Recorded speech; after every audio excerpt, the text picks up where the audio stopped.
चलिए आज labour and industrial law का एक बहुत ही ज़रूरी विषय शुरू करते हैं।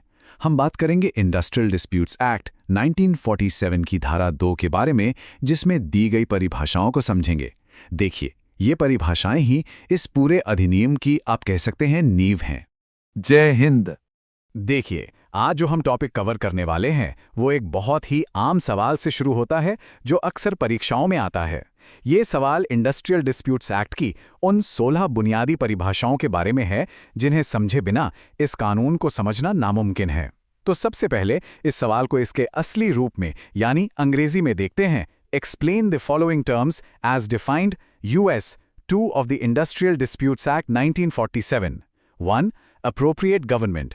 2. Arbitrator. 3. Average pay. 4. Conciliation proceeding. 5. Controlled industry. 6. Employer. 7. Industrial establishment. 8. Labor court. 9. Layoff. 10. Lockout. 11. Public utility service. 12. Strike. 13. Tribunal. 14. Unfair labor practice. 15. Wages. And 16. Workman. और अब इसी प्रश्न को हिंदी में समझते हैं। औद्योगिक विवाद अधिनियम 1947 की धारा 2 में परिभाषित निम्नलिखित शब्दों की व्याख्या कीजिए। 1. समुचित सरकार। 2. मध्यस्थ। 3. औसत वेतन। 4. समझौता कार्रवाई। 5. नियंत्रित उद्योग। 6. नियोजक। 7. औद्योगिक स्थापन। 8. श्रम न्यायालय। 9. जबरी छुट्टी। 10. तालाबंदी। 11. लोकोपयोगी सेवा। 12. हड़ताल। 13. अधिकरण। 14. अनुचित श्रम व्यवहार। 15. मजदूरी और 16. कर्मकार। तो ये 16 टर्म्स हैं जो इस पूरे कानून की आप कह सकते हैं ABC हैं। चलिए अब एक एक करके इन सभी को गहराई से समझते हैं। तो किसी भी इंडस्ट्रियल रिलेशनशिप को समझने के लिए सबसे पहले हमें ये जानना होगा कि इसके मेन प्लेयर्स कौन हैं। ये हैं कर्मकार और नियोजक यानी वर्कमैन और एम्प्लॉयर। इनके बीच का जो रिश्ता है वही इस पूरे कानून का आधार है। तो पहली और सबसे अहम परिभाषा है कर्मकार की यानी वर्कमैन, जो सेक्शन 2S में दी गई है। कानून के हिसाब से कर्मकार कोई भी व्यक्ति हो सकता है। इसमें अप्रेंटिस यानी प्रशिक्षु भी शामिल है। शर्त यह है कि उसे किसी इंडस्ट्री में काम करने के लिए रखा गया हो और वो काम चाहे मैनुअल हो, unskilled, skilled, technical, operational, clerical या फिर सुपरवाइजरी हो, और ये काम वो फॉर हायर और रिवॉर्ड यानी भाड़े या पुरस्कार के लिए करता हो। इस परिभाषा को इतना ब्रॉड इसलिए रखा गया है ताकि ज़्यादा से ज़्यादा लोगों को इसके तहत सुरक्षा मिल सके। लेकिन ये जानना भी उतना ही ज़रूरी है कि कौन कर्मकार की परिभाषा में नहीं आता।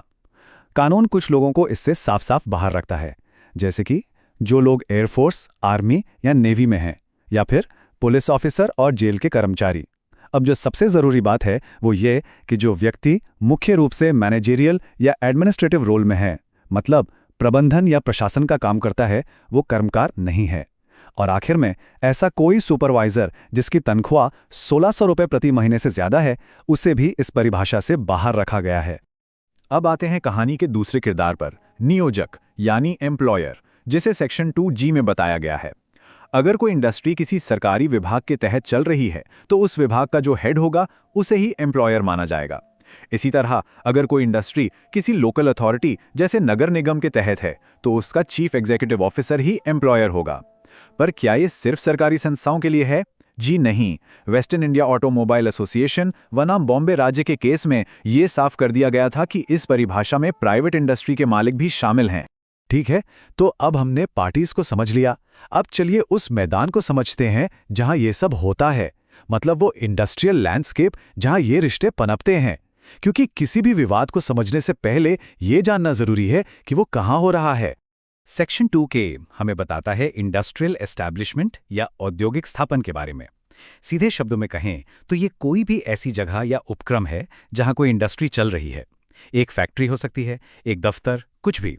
एक और इंटरेस्टिंग बात इसमें यह है कि एक एस्टैब्लिशमेंट की कई यूनिट्स हो सकती हैं, और अगर कोई यूनिट ऐसी है जिसे बाकियों से अलग किया जा सकता है तो उसे एक अलग एस्टैब्लिशमेंट भी माना जा सकता है। अगला है नियंत्रित उद्योग या कंट्रोल्ड इंडस्ट्री, जो सेक्शन 2EE में है। ये वो इंडस्ट्री है जिस पर केंद्र सरकार का नियंत्रण होता है, लेकिन इसकी 2 बहुत जरूरी शर्तें हैं, इन्हें ध्यान से समझिए।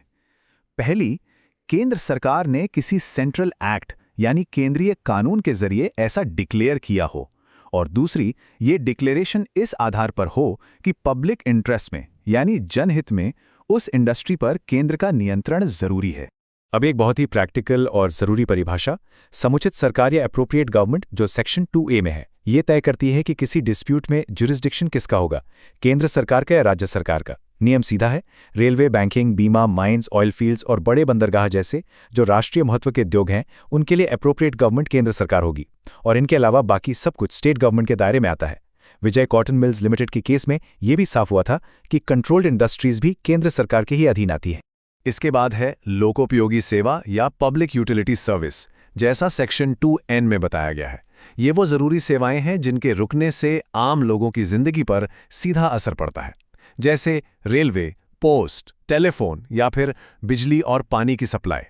इस लिस्ट के अलावा सरकार के पास ये भी पावर है कि वो किसी पब्लिक इमरजेंसी के दौरान फर्स्ट शेड्यूल में दी गई किसी भी इंडस्ट्री को कुछ समय के लिए पब्लिक यूटिलिटी सर्विस घोषित कर सकती है। अब हम उन एक्शंस की बात करेंगे जो असल में औद्योगिक विवाद कहलाते हैं। मतलब वो कौन सी कार्रवाइयां हैं जो एक औद्योगिक विवाद को जन्म देती हैं। स्ट्राइक और लॉकआउट ये दो ऐसे शब्द हैं जो हम अक्सर सुनते हैं, लेकिन इनमें एक जमीन आसमान का फर्क है। सेक्शन 2Q के मुताबिक हड़ताल यानी स्ट्राइक की शुरुआत हमेशा कर्मकारों की तरफ से होती है। इसमें वो सब मिलकर काम करना बंद कर देते हैं। मकसद होता है एम्प्लॉयर पर दबाव बनाना। वहीं दूसरी तरफ सेक्शन 2L के तहत तालाबंदी यानी लॉकआउट की शुरुआत एम्प्लॉयर करता है। वो या तो काम करने की जगह बंद कर देता है या काम को सस्पेंड कर देता है। यहाँ मकसद होता है कर्मकारों पर दबाव बनाना। तो एक कर्मकारों का हथियार है और दूसरा नियोजक का। अब बात करते हैं जबरी छुट्टी या ले ऑफ की, जो सेक्शन 2KK में है। ये एक ऐसी स्थिति है जब एम्प्लॉयर किसी कर्मकार को काम नहीं दे पाता, लेकिन इसमें एम्प्लॉयर की गलती नहीं होती। वजह होती है कोयले, बिजली या कच्चे माल की कमी, या फिर मशीन खराब हो जाना, या कोई कुदरती आफत।